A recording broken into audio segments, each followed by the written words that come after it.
Hello everyone and welcome back to my channel.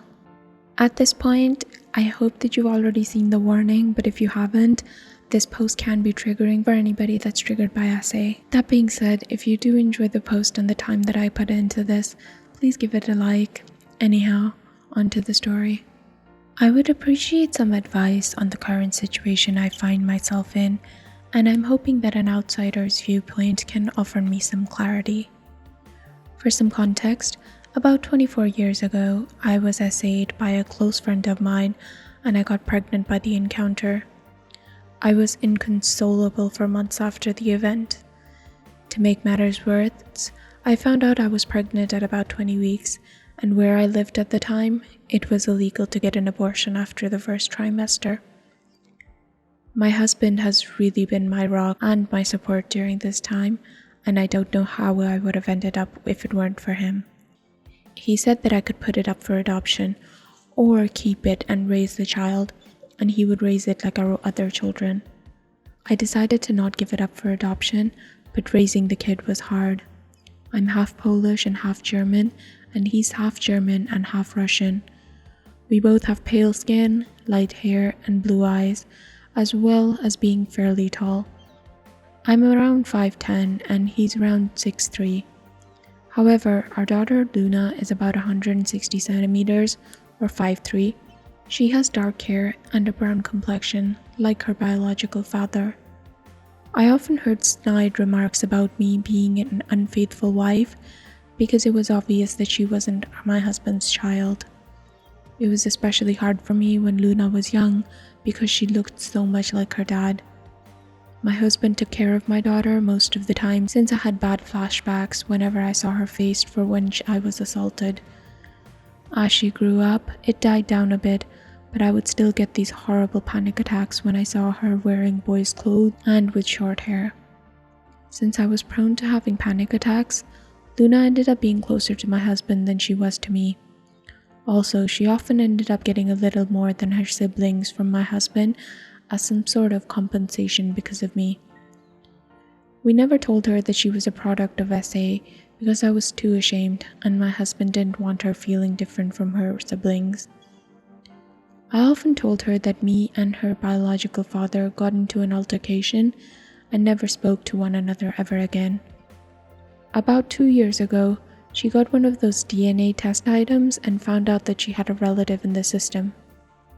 Said relative got Luna in touch with her bio dad and they started talking despite my protests. He apparently wanted to speak to me about something that he wanted to tell me, so Luna attempted to persuade me to speak to him.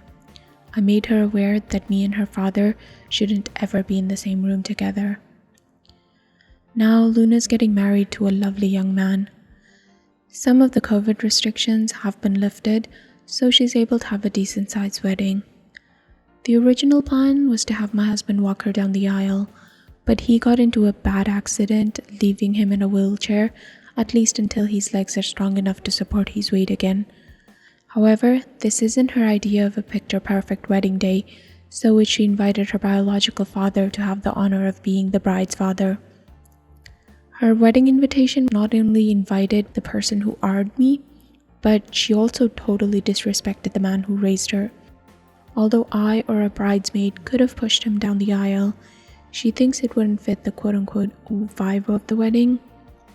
My husband looked so shocked and upset that she would even think of this, but I was furious.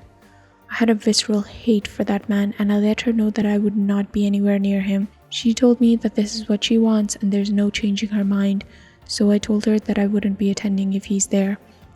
She got upset and told me that I shouldn't hang on to the past, but I laid it into her that she didn't know what happened to me and her biological father, so she shouldn't stick her nose where it doesn't belong.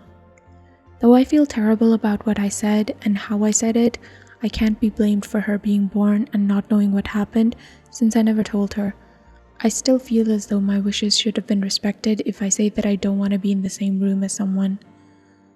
I'm not okay with her contacting her father, I just do not want anything to do with him. Also, it's rude to replace your father with another man who you've barely known for 2 years because of something that he couldn't control. Can anyone offer me a perspective that I'm not really catching? Has anyone ever dealt with this? And if so, how? Before I get started on the update, I have a few things that I want to address. A lot of people have questioned me on why I didn't tell my daughter that she was a product of SA. The only answer is that I was ashamed of myself. For some context, before I got married to my husband, I actually was very close friends with my attacker. We grew up together in a small community and our families were close. Our parents even wanted us to get together. He was always interested in me, but I didn't give him a chance until university. I broke it off with him and started dating my husband, but I never cut him off because we were very close. He invited me over to drinks. This was normal for us, and when I started getting a bit tipsy, he AR'd me. I was very traumatized by the situation and tried to get him jailed, but I couldn't. He had a very good reputation, so everyone believed him, even my own mother, when he said I willingly came over and did it with him. I eventually stopped pursuing because of social pressure, which only got worse when I found out I was pregnant. I eventually left that place with my husband and kids to live somewhere else. After I gave birth, my husband suggested therapy, but I was scared of being judged again, so I decided to bury it and try to forget it. I just now realized that it was the worst way to go about it, but it's the only way I knew how to, honestly. On to the update. After reading all of the advice that I'd gotten, I decided that I should stop running away and tell her everything. I called her to come over and she did. I first apologized for yelling at her for her suggestion because in her mind, it was an innocent suggestion. I told her that I wasn't angry at her, but at how fast she was willing to replace her father because he was in a wheelchair, and that anger was compounded because she brought up her genetic father. I apologized again for acting childish and not like an adult. She asked me why I was so against her genetic father being in the same vicinity as I am, and I just told her everything, from our initial friendship to her forced conception. She didn't believe me, like some Redditors predicted, but I can get a copy of the records of the court case and offered them to her if she needed a look. She looked stunned, like she wanted to believe me but couldn't. I apologized for keeping this all from her, but I didn't know how to bring it up.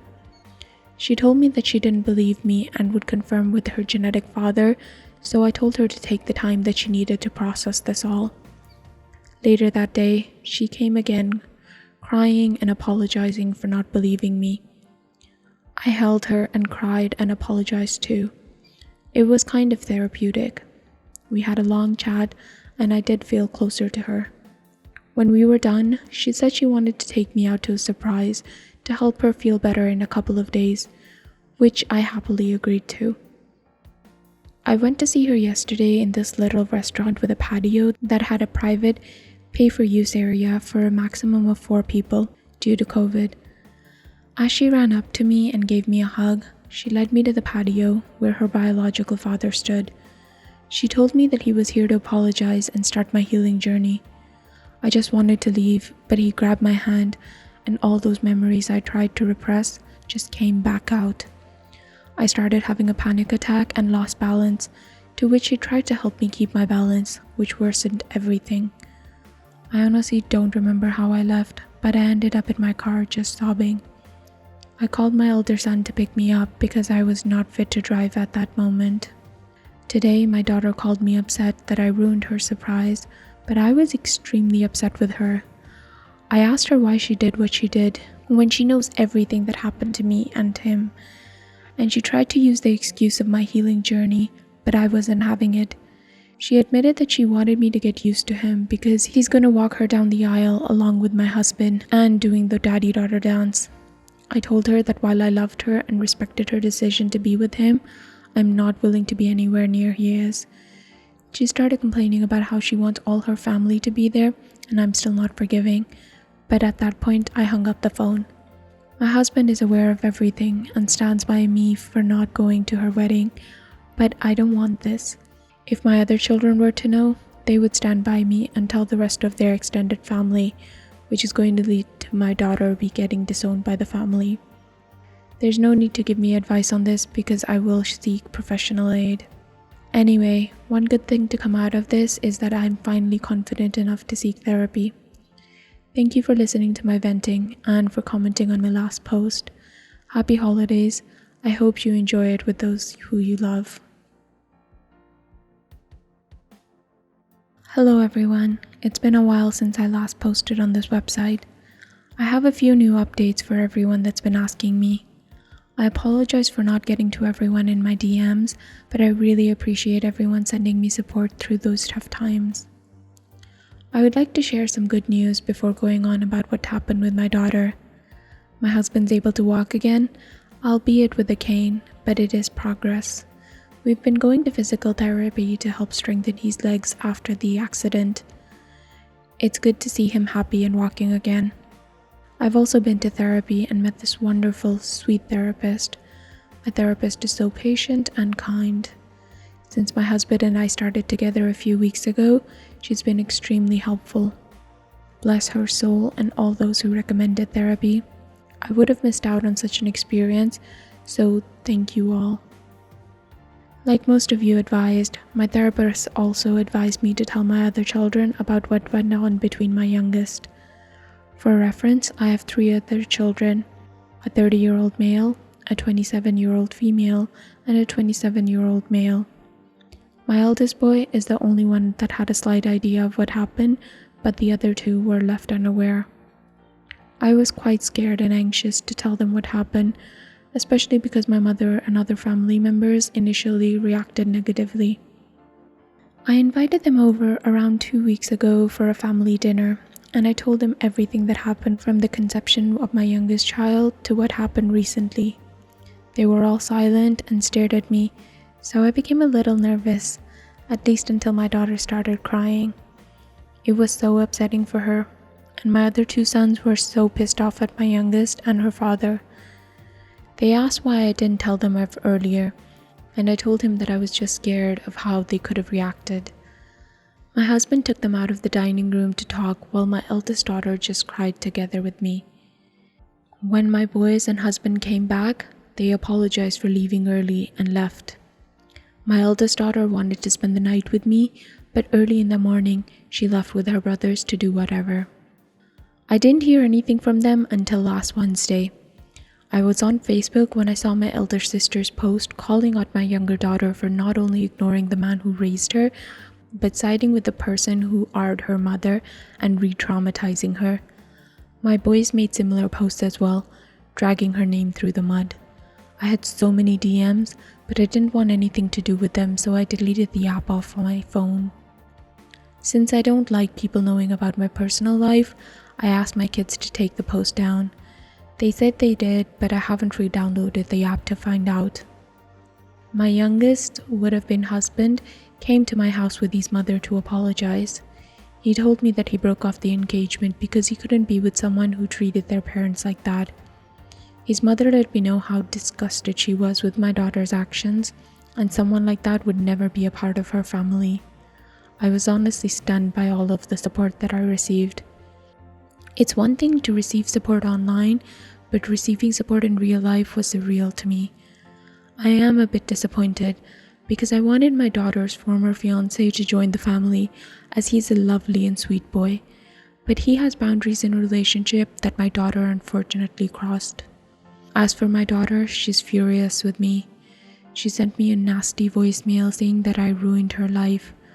Her friends and fiancé basically cut her off. Needless to say, I feel terribly sorry because I had attempted to avoid this situation at all costs. I went through what she's experiencing, and I know exactly what it feels like. I told my therapist about this, and she told me that the difference is that while I was the victim, my daughter is the one who brought it on herself. My therapist is probably right, but I can't stop this feeling of dread.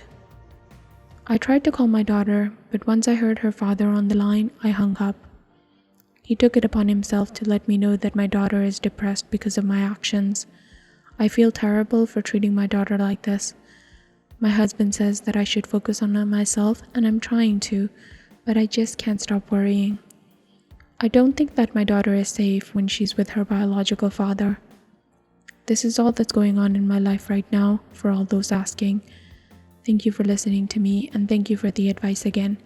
I really appreciate everything. So guys, what did you think about this? Honestly, yikes is literally the only way that I can think about defining this. Like, what? Okay.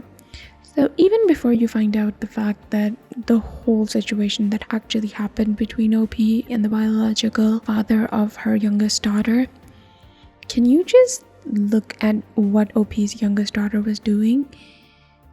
Because she didn't like the aesthetic of the man who raised her walking her down the aisle in a wheelchair, she wanted to replace him with someone she knew for 2 years. Like, oh my god, I can't. And honestly, I just want to give props to OP. The sheer amount of emotional maturity that I saw in her posts is amazing. I'm glad that she got the help that she needed. I'm glad that she went into therapy because it's so important, and especially to help deal with the trauma and to sometimes help process traumatic memories so that they're not as triggering. Anyhow, if you did enjoy this, please give it a like. It really helps the channel. And if you'd like to hear more stories from Reddit with updates, please subscribe.